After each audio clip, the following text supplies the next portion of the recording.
Et c'est parti. Vous êtes prêts les enfants? Aujourd'hui, on essaye ce petit éléphanto.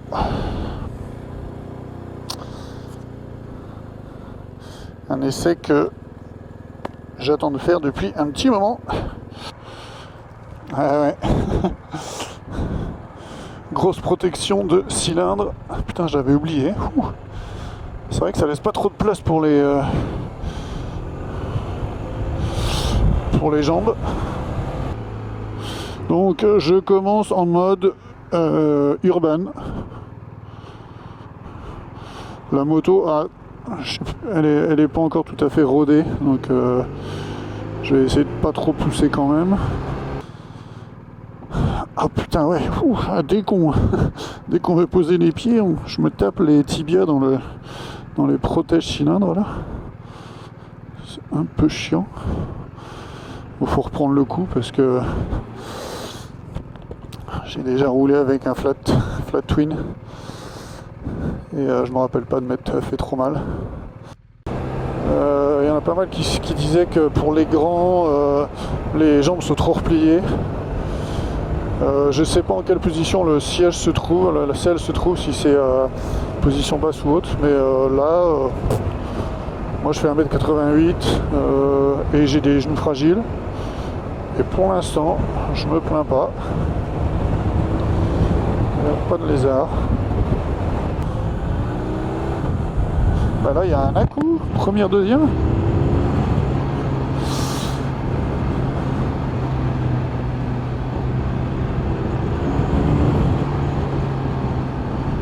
Donc voilà, nous voilà à peu près au centre de Prague. Donc, qu'est-ce que ça donne à basse vitesse? Donc à basse vitesse, RAS, ça rime en plus. Et un truc qui m'a frappé là en arrivant sur cette moto, c'est vraiment la taille de l'écran. C'est vrai que j'avais vu que c'était un truc assez gros, mais alors c'est gigantesque, hein, putain. Au moins là, si vous ratez vos informations, c'est que vraiment vous y mettez de la mauvaise foi. Donc mon idée, si j'arrive à m'y tenir, c'est de traverser Prague pour tester les suspensions de la bestiole.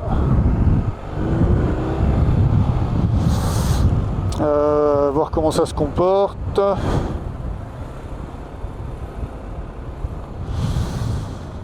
Ensuite, c'est pour faire un peu d'autoroute pour aller faire des routes de campagne à l'ouest de Prague. Un endroit où je vais faire de l'escalade. Bon bah ça se faufile super bien. Alors il n'y a pas les valises, donc je peux pas vraiment, mais les valises sont plus petites que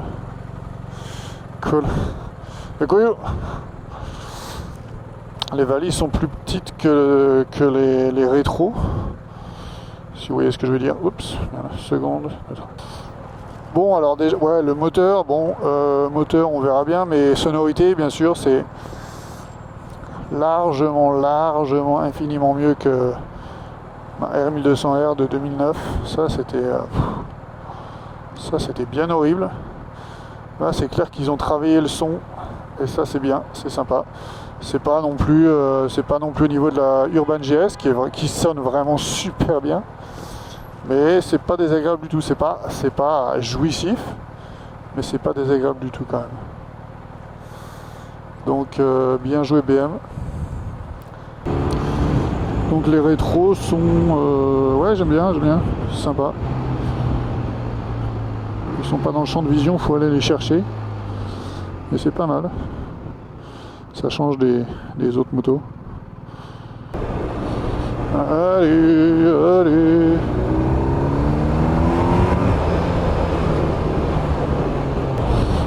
Bon, ça cogne quand même, hein. Au niveau des suspensions. Ouais, c'est vraiment pas aussi souple que je pensais. Bon, j'ai hâte de voir sur l'autoroute là, la protection contre le vent, ça va être intéressant. Mais alors c'est vrai que bon, la contrepartie, à mon avis, c'est quand... Oh, putain, la selle énorme, la vache. Putain, j'ai l'impression de me reculer de 3 mètres. Donc ouais, un des inconvénients d'une super protection, c'est qu'en été je vais cuire. Et là pour le coup, à moins d'enlever le saut de vent, c'est mort. Donc là, je commence à aller un peu plus vite, je monte le pare-brise. Là je suis en position max et là j'ai plus aucun ronflement dans le casque. Waouh. Enfin bon, je suis qu'à 120 quoi. Ah si, je sens, j'entends un peu quand même, ouais. J'entends un petit peu. Mais bon, c'est carrément mieux que sur ma Cape Nord, ça c'est sûr.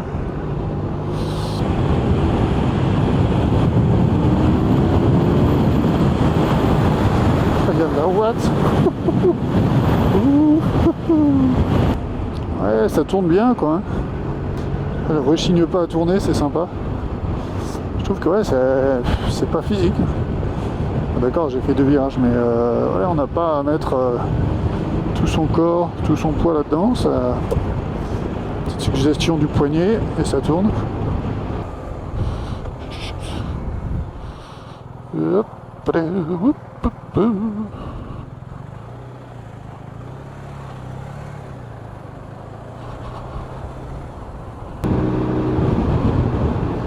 Ouais, le pare-brise, bah du coup, en fait, ma ligne de vision est juste au-dessus quand il est en position haute, donc ça c'est cool.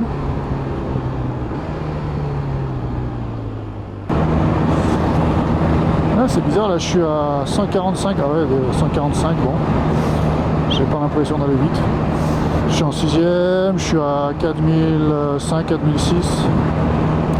Et en fait c'est bizarre, j'ai l'impression que la moto veut que je ralentisse. Vibration,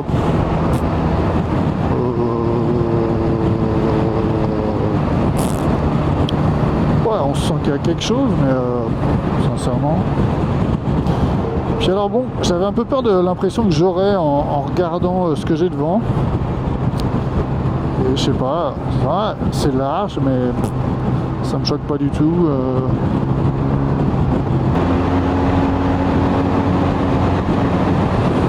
Ça pulse, putain, ça pulse. Ah, il y a quand même du bruit. C'est pas, évidemment, c'est pas autant que sur ma Cape Nord. Il y a quand même du bruit, hein. Peut-être un peu plus que ce que j'imaginais. Ouais. Non, je me sens super bien, d'accord. Bon, les jambes sont un peu repliées, mais c'est... Je m'en pas spécialement. Et puis moi, ce que j'avais l'habitude de faire sur ma R1200R, c'est quand je faisais beaucoup de route. Ah là, c'est plus vraiment possible. Mais ils ont mis des protections de cylindre qui sont chiantes. Parce que sur ma R, en fait, je posais les pieds ou les mollets, si j'étais courageux, sur les cylindres. Et du coup, je pouvais mettre un peu à la façon de chopper. Je pouvais étendre les jambes, m'étirer, c'était cool. Là, je sais pas si c'est de série cette protection. Ah bah si, peut-être c'est pour les, ah ouais, c'est pour les jambes. D'accord. Ouais, du coup, on peut pas reposer les pieds là, mince. Ah là là. Alors j'ai le régulateur de vitesse adaptatif sur mon van. Et j'ai trouvé ça génial. Je connaissais pas, mais j'ai adoré. Enfin, j'adore. Et là, je me suis dit, ouais, en 2021, enfin cette année, là, mon changement de moto, je veux justement une moto qui a ça, parce que je veux faire de la route quand même. Et c'est un sacré confort, je trouve. Voilà, je suis tranquille, je fais rien. La moto décide si elle avance, enfin si elle freine ou pas, si elle réaccélère. Mais c'est génial ça. Ah, c'est quand même un sacré confort. Putain, sur l'autoroute, c'est un truc de... Oh, une cigogne. Non.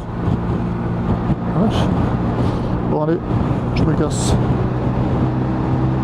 Et là, ça accélère. Ouais, d'accord, ok. Oh, le mouleux.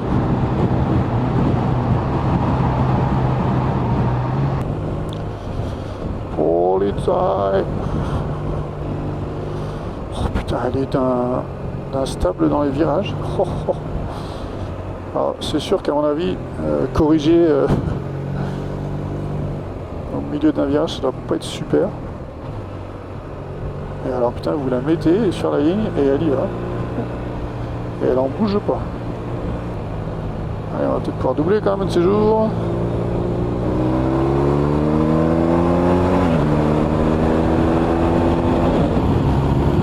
Ouais, non, c'est super sympa. Ah ouais, putain, c'est d'un naturel dans les virages. On n'a pas à la forcer, on n'a pas à se forcer. C'est super rassurant, super sain. Oh ouais, allez, je remonte un peu ça. Et parce que je peux. Putain, les gens qui disent que cette moto est pour les grands-pères ou pour les gens qui n'aiment pas la moto, eh ben, on sait une chose d'eux, ceux qui l'ont pas essayé. Après, alors donc c'est super sympa, super sain, ça va tourner comme vous voulez, il n'y a aucun problème. Mais alors, est-ce que c'est fun? Ah, je sens un peu mon genou quand même. Ah ouais, quand on pousse un peu, je sens le genou. Bon. Oh, une buse. Oh putain. Une jolie buse. Wow. Je pense que cette moto est géniale. Cette moto est géniale. Bon, pour faire de la route, d'accord. Enfin, en tout cas, c'est à ça qu'elle est destinée. Mais elle est vraiment géniale quand on peut avoir 2 ou 3 motos.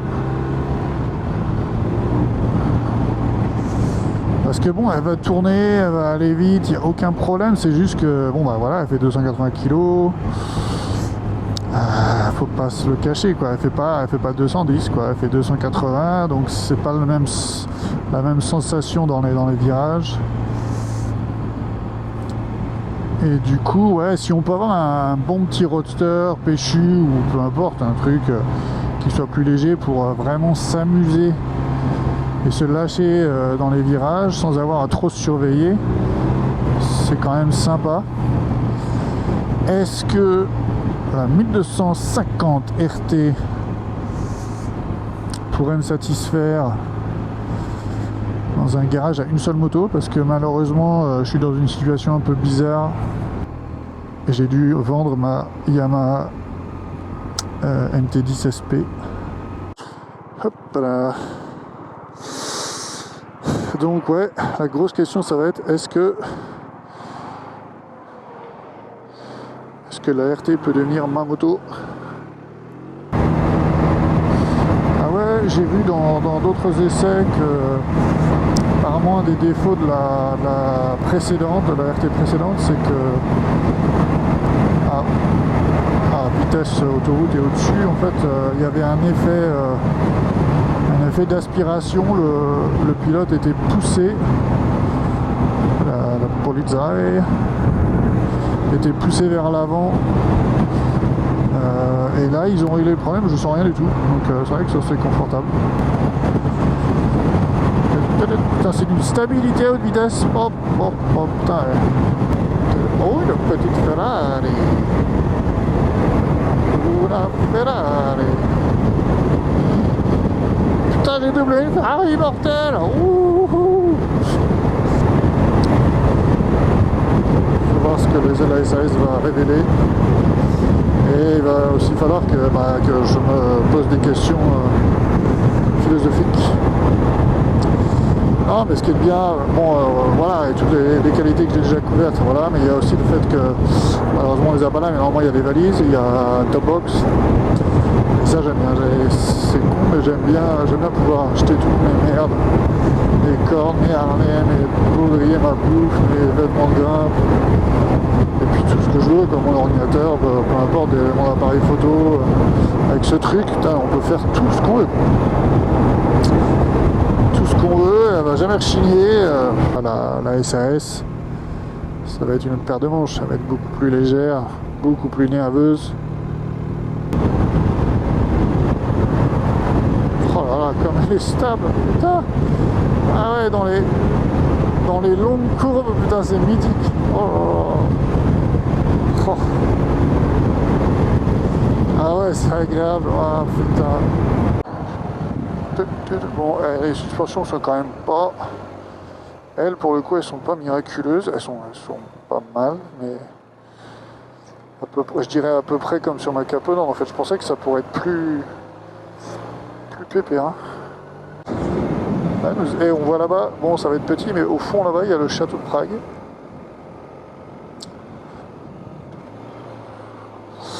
Là c'est la colline de Pechin avec ses arbres fleuris.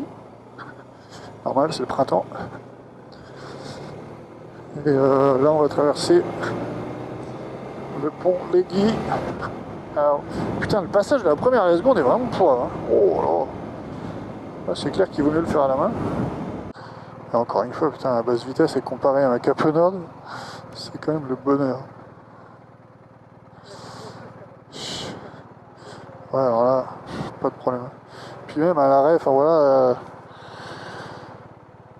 faut voir les manœuvres, mais les 280, tant qu'on s'arrête pas sur de la glace ou des graviers et que le pied dérape, franchement.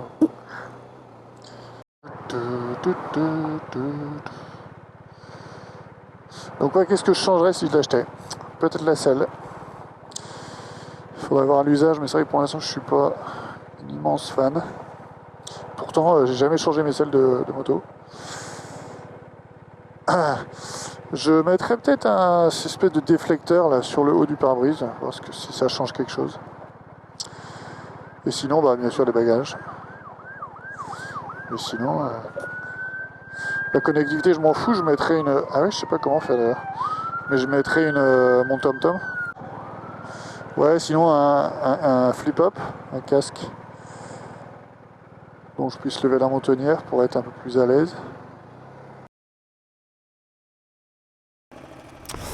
Donc, je reprends le micro parce que je veux donner mes impressions à vif en remontant sur la capot. Parce que c'est toujours intéressant ça, je trouve.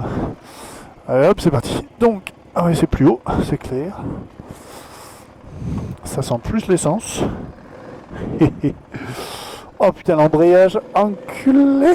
Oh, l'embrayage, c'est du béton, quoi. Oh là là. Oh là là. Attends, on a l'impression de se battre, quoi. Alors, ouais, il y a du jus, grave, quoi. Là, putain, je suis à 30 km/h déjà. Il y a tellement plus de niaque là-dedans. Allez, vas-y, Josiane. Putain, l'embrayage est pourrave sur cette moto, c'est dingue. Oh. Putain, celui-là RT, c'est du beurre. Et là, on se bat contre une porte de coffre-fort. C'est chaud, c'est chaud, c'est chaud. Comme j'ai dit, ce que j'ai appris avec la Cape Nord, c'est bien d'acheter avec son cœur, parce que c'est comme ça qu'on ne regrette pas les choses. Mais bon. Quand même, ouais. Putain, cette puissance dispo dès l'ouverture hargneuse là, c'est quand même bien jouissif.